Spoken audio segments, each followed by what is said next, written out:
আজকে আমরা পৃথিবীর দুটি ভিন্ন প্রান্তে সংগঠিত দুটি ভয়াবহ দাবানলের ঘটনা নিয়ে আলোচনা করব।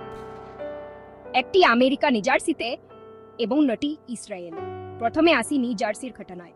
কিছুদিন আগে সেখানে একটি দাবানল শুরু হয়েছে, যা ব্যাপক আতঙ্ক সৃষ্টি করেছে। যোগশক্তির পরিমাণ এবং আগুন নিয়ন্ত্রণের প্রচেষ্টা সম্পর্কে সম্পূর্ণ তথ্য এখনো পাওয়া যায়নি, তবে পরিস্থিতি ভয়াবহ। অগ্নি নির্বাপক বাহিনীর সদস্যরা বিরামহীনভাবে আগুন নিয়ন্ত্রণের চেষ্টা করছেন, কিন্তু এখনো সেটা সম্পূর্ণ সফল হয়নি। এবার চলুন ইসরায়েলের দিকে যাই। এখানে আইনটেক গিফটন নেচার রিজার্ভে একটি বিশাল দাবানলে প্রচন্ড আবেগ সৃষ্টি হয়েছে। এই আগুন ২৬ এপ্রিল ২০২২ সালে শুরু হয় এবং এর ফলে বিরাট একটা এলাকা ধ্বংস হয়ে গেছে। হাইয়ে এই এর কাছে শেপেলা অঞ্চলে অবস্থিত এই রিজার্ভটি ছিল প্রকৃতির এক অপূর্ব স্পোর্ট। 10 বছর ধরে 3 মিলিয়ন টাকা ব্যয়ে এর সংস্কার কাজ করা হয়েছিল এবং মাত্র 2 বছর আগে এটি পুনরায় উন্মুক্ত করা হয়েছিল।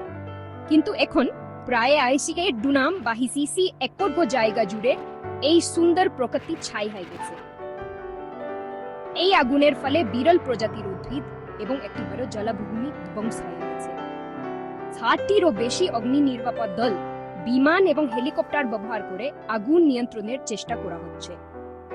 কর্তৃপক্ষ দীর্ঘমেয়াদী পরিবেশগত ক্ষতির সতর্কতা দিচ্ছে এবং রিজার্ভটি অনির্দিষ্টকালের জন্য বন্ধ করে দেওয়া হয়েছে। এর উপর আবার বেইট শেমেশ এবং জেরুজালেম পাহাড়ের কাছে আরো কিছু দাবানলের ঘটনা ঘটেছে। ইয়ার ফলে অনেক মানুষকে স্থানান্তর করা হয়েছে। এই ধারাবাহিক দাবানলের ঘটনা ইসরায়েলের জরুরি সেবা দলগুলোর উপর চাপ বৃদ্ধি করেছে। আবার আমেরিকার কথায়ও ফিরে আসি। উল্লেখ্য, সাম্প্রতিক মাসগুলিতে এটি প্রথম বড় দাবানল। গত অক্টোবরে দক্ষিণ ক্যালিফোর্নিয়ায় ভয়াবহ দাবানলে অন্তত 4 জন মারা গিয়েছিল এবং প্রায় 65টি অবকাঠামো ধ্বংস হয়েছিল।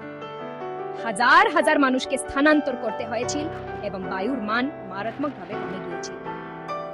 আমেরিকা এবং ইসরায়েল উভয় দেশই জলবায়ু পরিবর্তনের ভয়াবহ বাস্তবতার সম্মুখীন হচ্ছে। ক্রমবর্ধমান তাপমাত্রা এবং বৃষ্টিপাতের পরিমাণ কমে যাওয়ার কারণে দাবানলের মৌসুম দীর্ঘায়িত হচ্ছে। যার ফলে এই ধরনের দুর্যোগ আরো ঘন এবং তীব্র হচ্ছে। এই ঘটনাগুলি আমাদের পরিবেশের দুর্বলতা এবং জলবায়ু পরিবর্তন মোকাবেলায় বিশ্বব্যাপী সহযোগিতার তাৎক্ষণিক প্রয়োজনীয়তার কথা মনে করিয়ে দেয়। এটি শুধু স্থানীয় বিষয় নয়, এটি একটি বিশ্বব্যাপী সংকট, যার জন্য সম্মিলিত প্রচেষ্টা প্রয়োজন। ভিডিওটি দেখার জন্য ধন্যবাদ এবং আরো আপডেট পেতে লাইক, কমেন্ট এবং সাবস্ক্রাইব করতে ভুলবেন না। সবাই সুস্থ থাকুন। পরবর্তী পর্বে দেখা হবে। ভালো থাকবেন।